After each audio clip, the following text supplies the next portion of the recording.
आउ गोटे भिडियो आपण मन को बहुत बहुत स्वागत। तो आशा करुँची आपण मैंने समस्ते भल थे, मुझे पूरापूरी भल अच्छी।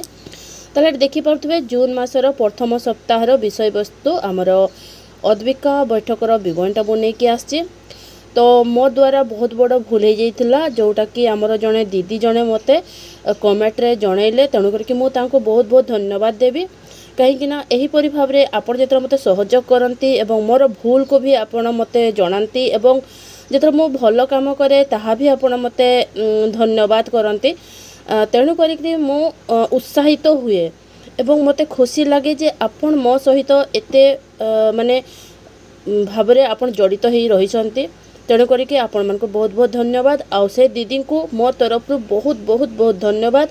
एवं मु आशा करुँची जदि मु एहीपरि भाव में किसी भूल करि पकाए किबा किसी भल काम करे ताहले आपण मते निहाती आपणकर कमेंट द्वारा मते जणेबे।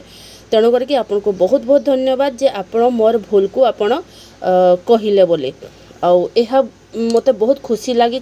तेणु मु आपन को बहुत बहुत धन्यवाद कहूँ। मु बारंबार आपन को धन्यवाद जनाऊँ जे आपण मते सचेतन करदेले। तो चलूँ ताहले बैठकर विवरणटा मु पढ़ी आपन को सुनेबी। आ जदि आपण माने एबे पर्यंत मो चैनल को सब्सक्राइब करि नाहंती ताले मो चैनल को निहाती सब्सक्राइब कर देबे, बेल आइकनटा को जाकी देबे। ताले एही परि भाव रे इन्फॉर्मेशन वीडियो सब आपण पाई परिबे। आ जो दीदी माने मो वीडियो देखि किना मिसगाइड हेइथिला तांको मु क्षमा मागी नउची एवं एहाकु मु करेक्शन करबा पई पूरा चेष्टा करिछि। ता डेस 6/2025 लिख दिवा 10 घटिका समय रे अंगनवाड़ी केन्द्र बड़भुंडु ठारे साप्ताहिक अद्विका बैठक अनुष्ठित होइतला।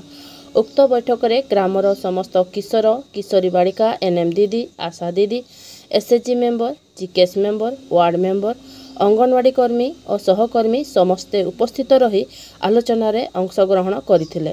उक्त बैठक रे गंगा हेम्ब्रम, सखी और सहेली फूल हेम्ब्रम सभा कार्य परिचालन रे साहाय्य करथिले। जून मासर विषय वस्तु मो व्यक्तिगत स्वच्छता। प्रथम सप्ताहर विषय वस्तु एचआईवी एवं एड्स। एचआईवी और एड्स एका कथा नुहे। एचआईवी रे आक्रांत व्यक्ति को जे एड्स होई जिवो एहा ठीक नुहे।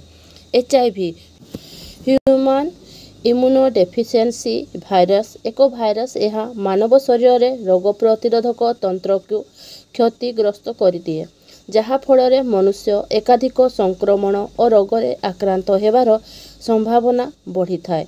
जदि समय रे चिकित्सा न हुए ताहा हेले यह एड्स नामक गुरुतर अवस्था को नहीं जाए।